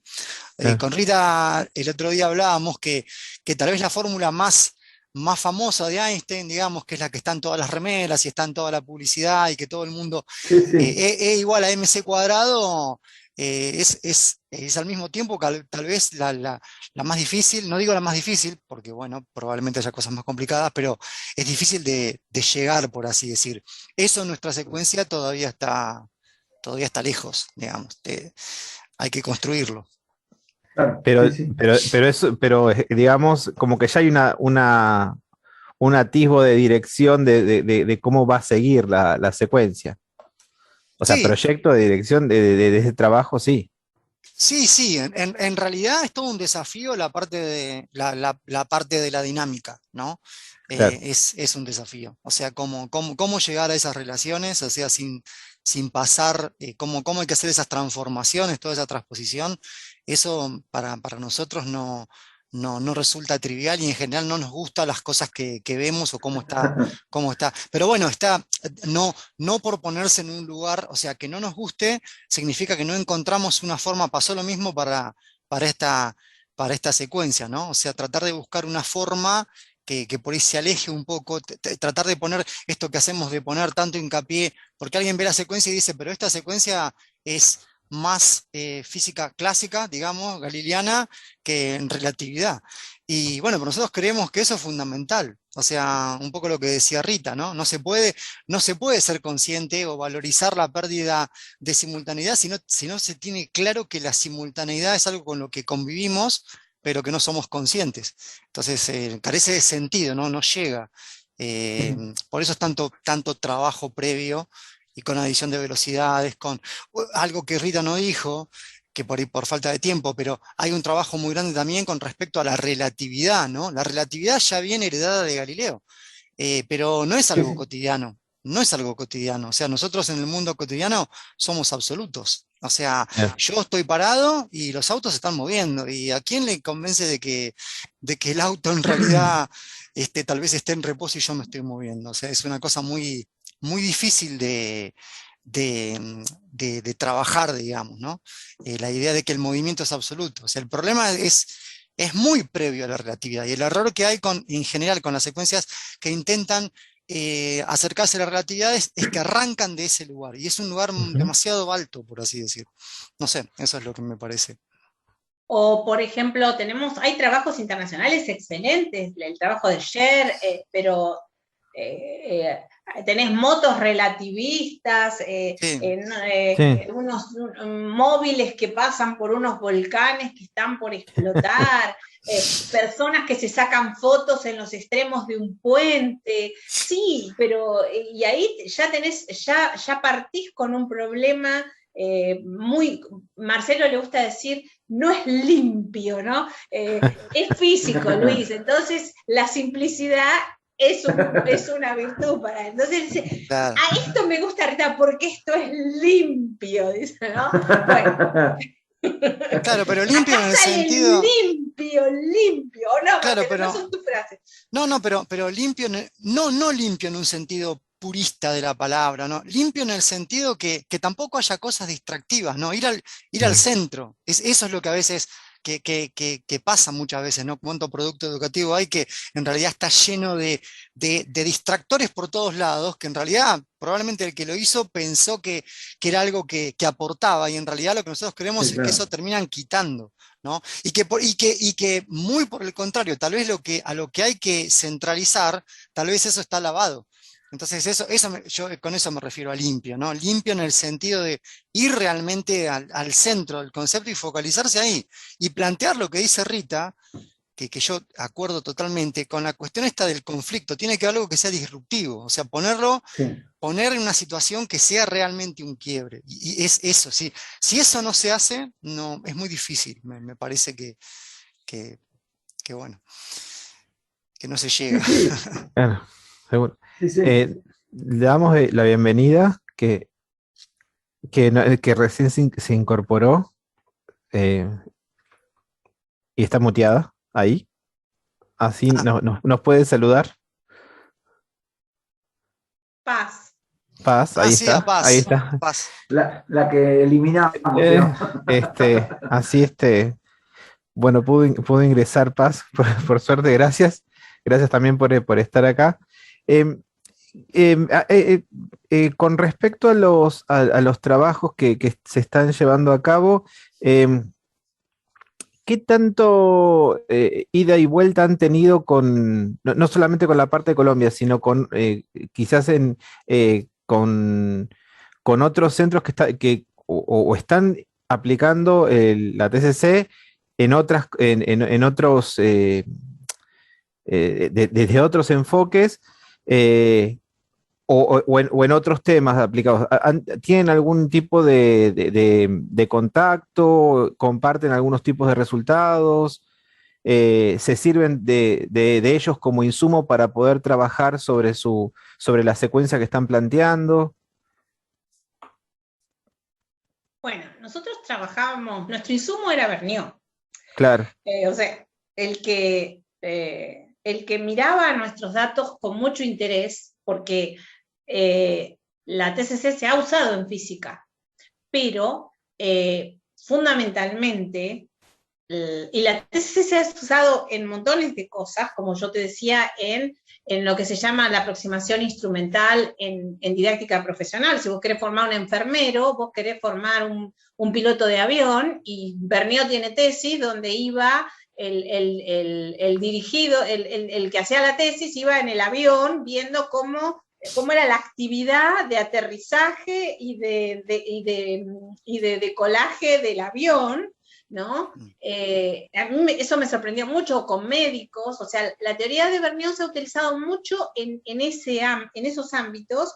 Había otro que era un controlador, me acuerdo, de centrales nucleares, imagínate, y hay que estudiar cómo realmente en Francia, viste que hay como 30 más centrales nucleares. Entonces eso fue un tema también de mucha relevancia. Cómo manejaba el tablero, digamos, el tipo que estaba operando la central. Y Vergniaud estaba muy entusiasmado con esto porque él decía que era un salto para su teoría. Pero en realidad nosotros no conocemos mucha gente que use la teoría así. ¿Entendés? Porque la identificación de invariantes operatorios requiere toda una metodología, lo que se llama análisis cualitativo, no es una cosa sencilla.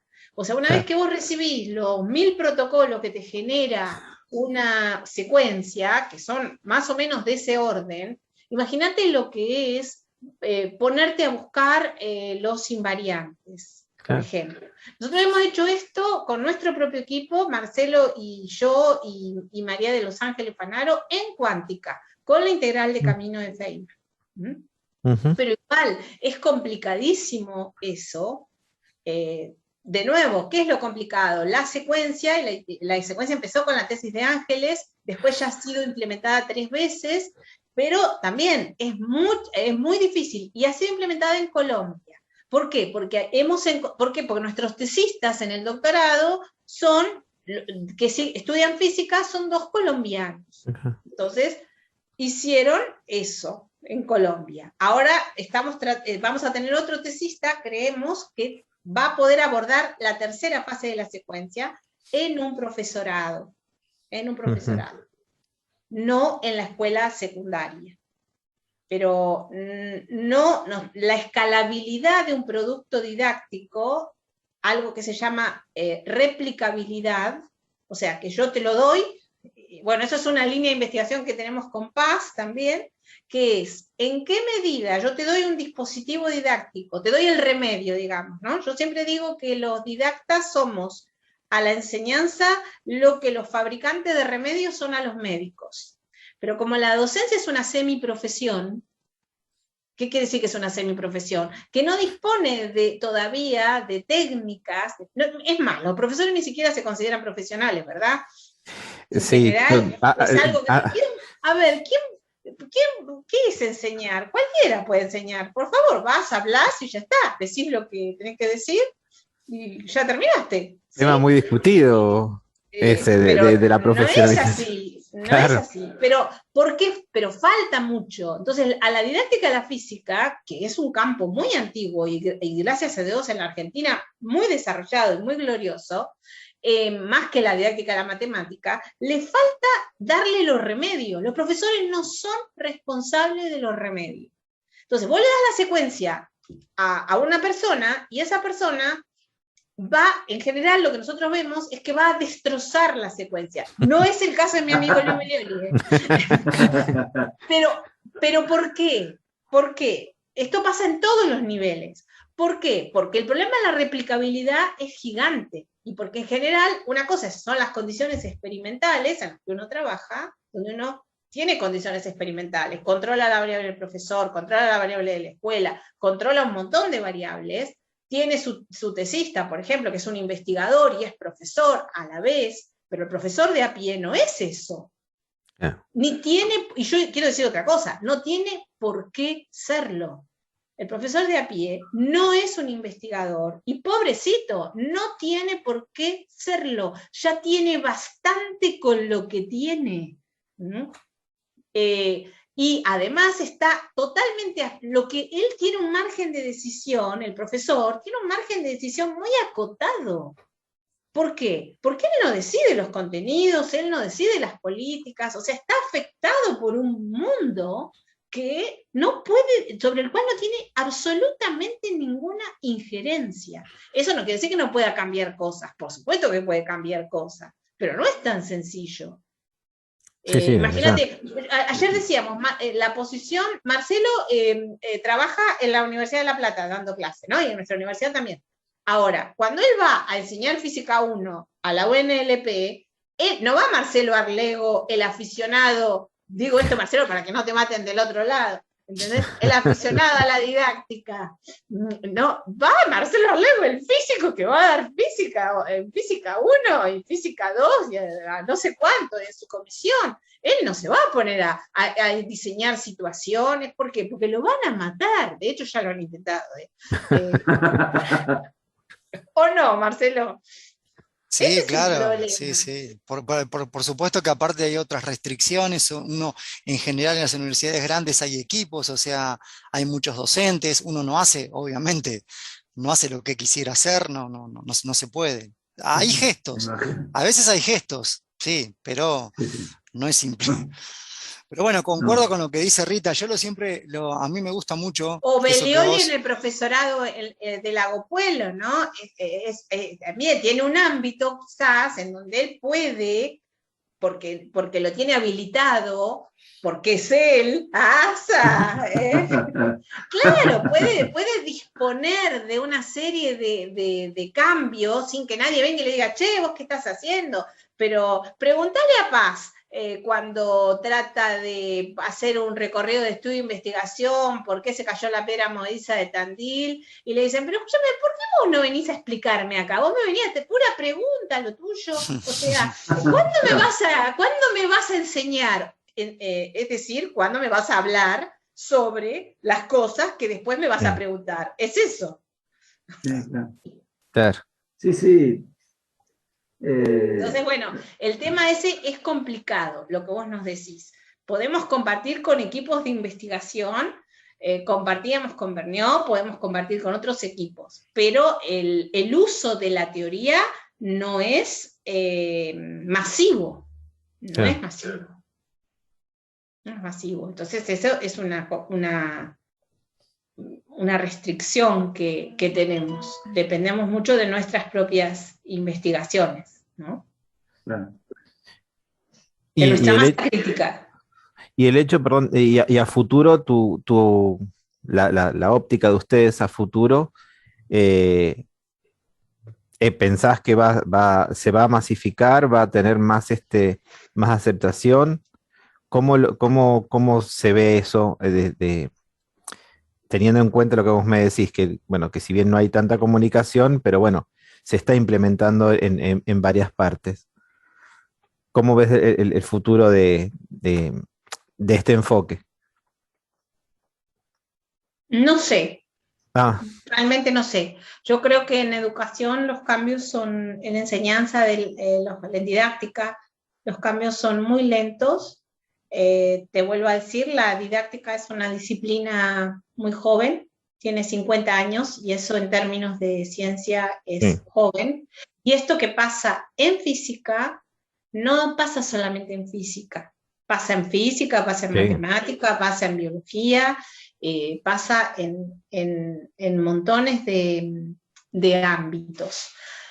Yo creo que además uno no puede pensar los cambios educativos a nivel micro. Creo que los cambios educativos tienen que darse a nivel macrodidáctico, decimos, ¿no? Entonces vos tenés un currículum que no menciona la relatividad, vos tenés un currículum que no menciona la relatividad clásica, no la menciona. Vos tenés una reforma, que fue la reforma de Menem, que barrió la física de la secundaria y dejó cositas, ¿sí? Cositas. ¿Y qué hacemos con eso? ¿Qué control tenemos nosotros de la instancia política? Sí. ¿Y por qué lo barrió? No sé por qué lo barrieron, pero lo barrieron. Y yo me acuerdo que ni las asociaciones de profesores, y recuerden que los contenidos los aprobaron por ley. Yo no sé cómo es en Chubut, porque después cada provincia pudo meterle un poco de mano a eso, pero en Buenos Aires la física se estudia como físico-química, y solo en la orientación exactas y naturales vos estudiás física, y esto es un problema mundial también. La mayor parte de los movimientos didácticos surgen porque los físicos premios Nobel en Francia dicen que hay poca gente que va a estudiar física y que entonces hay que volver agradable la física al pueblo, digamos. Y entonces hay que hacer enseñanza por indagación y hay que estudiar, hay que hacer alfabetización científica. Yo no sé qué corcho es la alfabetización científica, no sé qué es, pero es algo que en nombre de lo cual siempre lo que sufre en las reformas, bueno, yo estoy escribiendo un libro, ya se lo voy a, se nos los va a compartir. Pero lo que sufre en las reformas, ¿qué te parece que es? El contenido. Sí. El conocimiento, el contenido no, el conocimiento. Desde que se creó la escuela hasta ahora, lo que sufre es el conocimiento. Lo que se reduce es el conocimiento. En realidad en Chubut sí se ha cambiado. Perdón, Luis. Sí, lo que decía es que siempre me pregunto por qué biología siempre tiene más horas que nosotros. Es verdad. Pero claro, y matemática. Sí, bueno, matemática ni hablar, digamos. Pero biología, ¿por qué tiene más horas que nosotros? Digo. Y bueno, porque la biología molecular, la biología ha hecho una revolución, el desarrollo sostenible, todo eso. Tiene que ver. Sí. No es biología, pero tiene que ver. Entonces, por eso debe ser. No sé. Sí. Yo le digo a mis estudiantes del secundario, como los tengo de primero a quinto, ¿viste? En la escuela, siempre les digo, no sirven para nada. Yo estoy en física, digo, porque el resto de las materias no sirven para nada.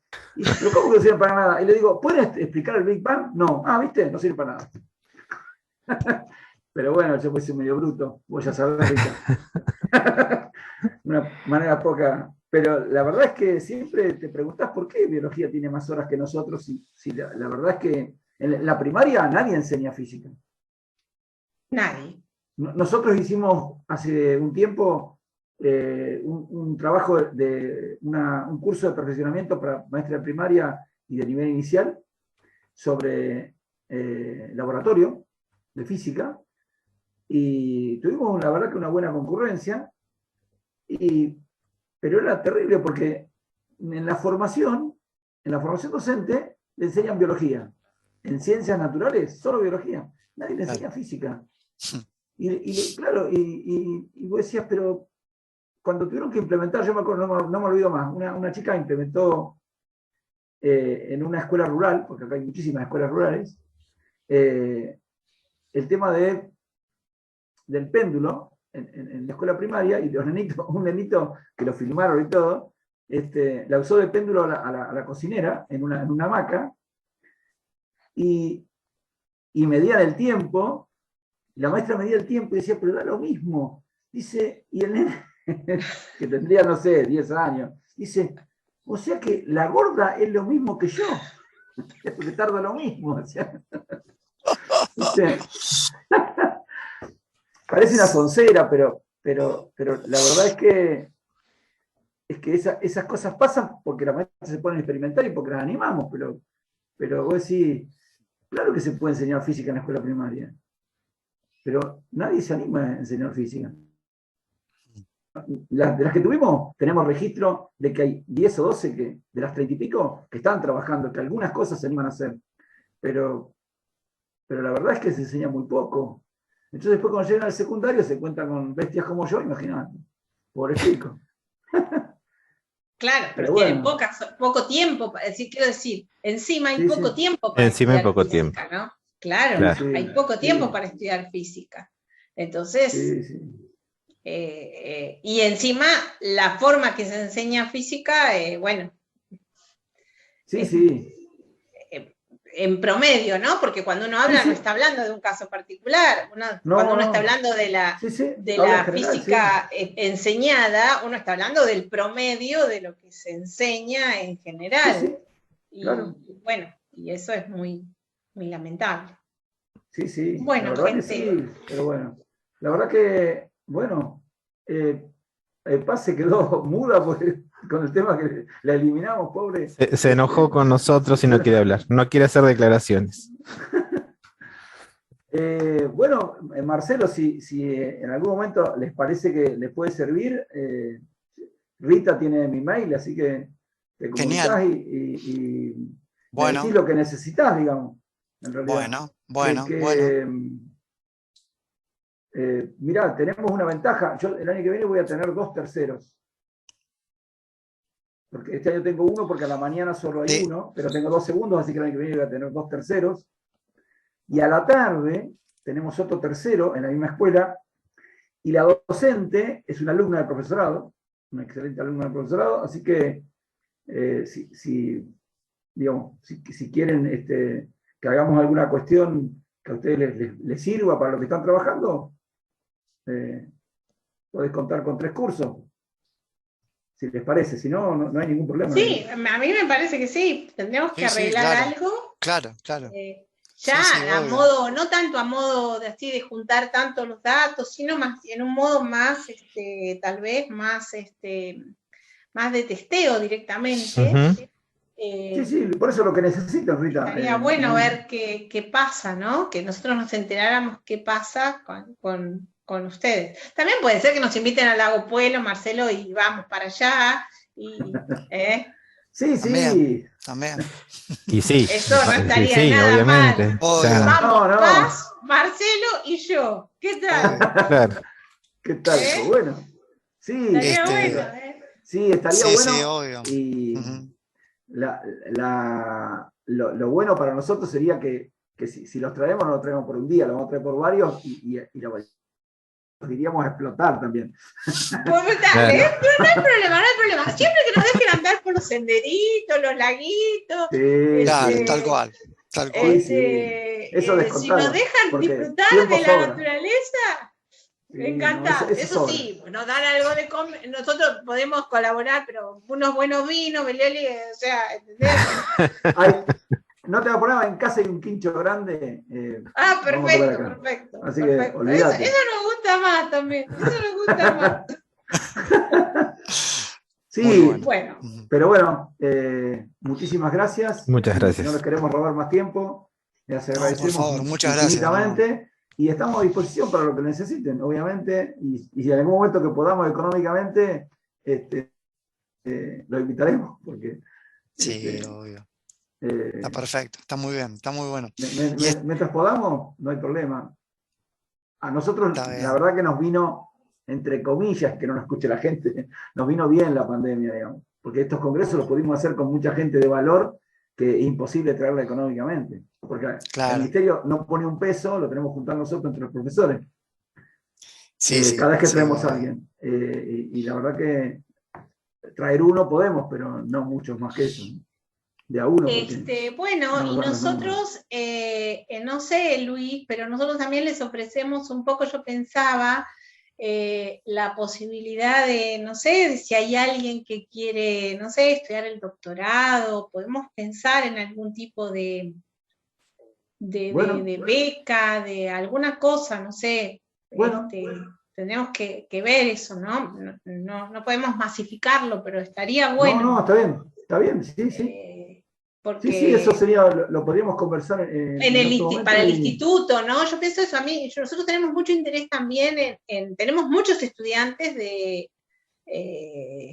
que han hecho un circuito, podríamos decir, terciario y no universitario de formación, claro. Y que lo han completado en la universidad, no sé, a lo mejor hay alguien en el instituto, porque hay que hacer masa crítica, yo también creo que eso es fundamental, ¿no? Sí. Entonces, claro, bueno, podríamos pensar porque también a nosotros la pandemia nos ayudó a hacer, hay cosas y estos chiches, ¿no? Porque vos antes no le podías dar clase a 40, 50, pero ahora vos das clase, lo grabás, lo dejás en YouTube y vos te das cuenta que tenés un impacto y que estás haciendo, no sé si cosas buenas, por lo menos estás compartiendo tu punto de vista. Sí. Yo no sé si es bueno o es malo, pero estás difundiendo lo que haces, no sé. Cosa que antes no hacíamos tanto, por ejemplo. Y ahora todas nuestras clases están en YouTube. Todo está en YouTube. Sí. Pero bueno. Bueno, Gente, muchísimas gracias. Mil Muy gracias. amable. muchísimas gracias a Muchas ustedes. gracias, Infinitamente agradecido. Un beso grande, Muchísimas Rita. gracias por la oportunidad. No, Eh, al contrario. No sé. Nos vemos. Justo vemos, Paz, muchas Gracias, Leonardo. Gracias, No, por Luis. favor. Hasta pronto. un gusto. Chao. Nos vemos. Muchas Chao. gracias. Chau, Hasta luego. chau. Gracias, ¿eh? Hasta luego.